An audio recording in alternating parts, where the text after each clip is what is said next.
Illinois, northern Scott County, Missouri, southern Cape Girardeau County, Missouri, until 12:15 a.m.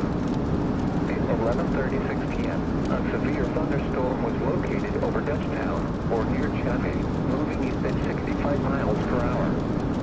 Expected hazards include 60 miles per hour wind gusts. This is a radar-indicated threat.